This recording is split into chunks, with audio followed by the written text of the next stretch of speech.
বাসায় যদি হঠাৎ করে কোনো মেহমান চলে আসে আর ফ্রিজে যদি এরকম ছোট ছোট মিডিয়াম সাইজের তেলাপিয়া মাছ থাকে, বিশ্বাস করেন ভাই, এই দু পেঁয়াজি রেসিপিটা একবার হলে ট্রাই করে দেখবেন, সকলে আপনার প্রশংসা করতে বাধ্য হবে, এত মজার। গরম গরম ভাতের সঙ্গে এই দু পেঁয়াজি তেলাপিয়া মাছের রেসিপিটা এত বেশি লোভনীয় হয় যে আপনি একবার খেলে বারবার এটা রান্না করতে বাধ্য হবেন, এত বেশি মজার হয়। হ্যালো এভরিওয়ান, আসসালামু আলাইকুম। আই হোপ সকলে অনেক বেশি ভালো আছেন। আলহামদুলিল্লাহ আমি অনেক ভালো। তেলাপিয়া মাছের দু পেঁয়াজি রান্না করব, এই জন্য প্রথমে মিডিয়াম সাইজের 4টা তেলাপিয়া মাছ নিয়েছি। খুব ভালোভাবে মাঝের অংশটা এভাবে কেটে কেটে নিয়েছি। অবশ্য কেটে দিবেন, তাহলে ভাজার পর খেতে কিন্তু অনেক বেশি ভালো লাগবে। প্রথমে একটা বোল নিয়েছি, তারপরে এখানে 4টা তেলাপিয়া মাছের মধ্যে লবণ, হলুদ ও শুকনো মরিচ দিয়েছি। এখানে আমি জিরা গুঁড়ো দিয়েছি ও আদার পেস্ট দিয়েছি। দিয়ে খুব ভালোভাবে মিক্সড করে মোটামুটি 10 মিনিটের মতো রেস্টে রাখবেন, তাহলে মশলাটা ভালোভাবে ভেতরে ঢুকবে। 10 মিনিট পর চলে গেলাম পরবর্তী স্টেপে। এখানে আমি একটা ইলেকট্রিক চুলার মধ্যে ফ্রাই প্যান বসায় দিয়েছি। আমি সর্ষে তেলে রান্না করি, এই জন্য পরিমাণ মতো সর্ষে তেল দিয়েছি। তারপর মাছগুলো দেওয়ার পর দুই পাশে আমি ব্রাউন কালার করে ভেজে নিয়েছি। আপনারা আপনাদের পছন্দ মতো ভেজে নেবেন। মাছগুলো ভাজা হয়ে গেলে এটা এক সাইডে রেখে দিয়ে চলে গেলাম পরবর্তী স্টেপে। একটা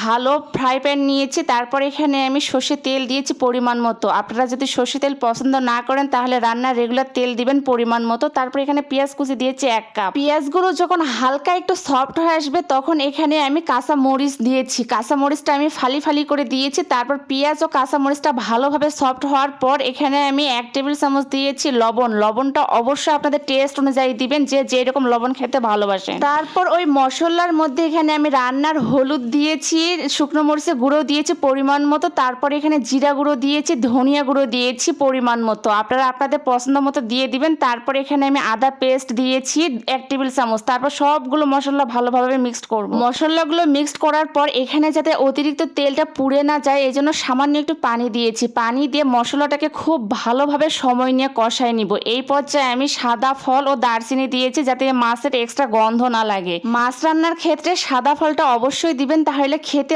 অনেক বেশি ভালো লাগবে। এই পর্যায়ে আমার মশলাটা একদমই ভালোভাবে কষানো হয়ে গিয়েছে। তেলটা যখন উপরের দিকে উঠে আসবে তখন এই পর্যায়ে আগে থেকে ভেজে রাখা মাছগুলো দিয়ে দিব। মাছগুলো দেওয়ার পর মশলার সঙ্গে আমি 2 মিনিট এইভাবে উলট পালট করে ভেজে নিব, যাতে মাছগুলোর সঙ্গে মশলাগুলো খুব ভালোভাবে অ্যাবজর্ব হয়ে যায়। এটা অবশ্যই একটু সাবধানে করবেন যাতে মাছগুলো ভেঙে না যায়। এই পর্যায়ে ঝোলের জন্য আমি পরিমাণ মতো পানি দিয়েছি। আপনারা অবশ্যই মাছের পরিমাণ অনুযায়ী পানিটা অ্যাড করে দিবেন, বেশি বা কম। আমার ফুল ভিডিওটি কে কোন জেলা থেকে দেখতেছেন অবশ্যই কমেন্টে জানাবেন, তাহলে আমি নেক্সট ভিডিওতে আপনাদেরকে ধন্যবাদ জানাতে পারবো। আমার ভিডিও যদি ভালো লাগে তাহলে অবশ্যই বেশি বেশি করে শেয়ার করে পেজের পাশে থাকবেন। সবাই ভালো থাকবেন, সুস্থ থাকবেন। আজকের মতো আল্লাহ হাফেজ। Thanks for watching.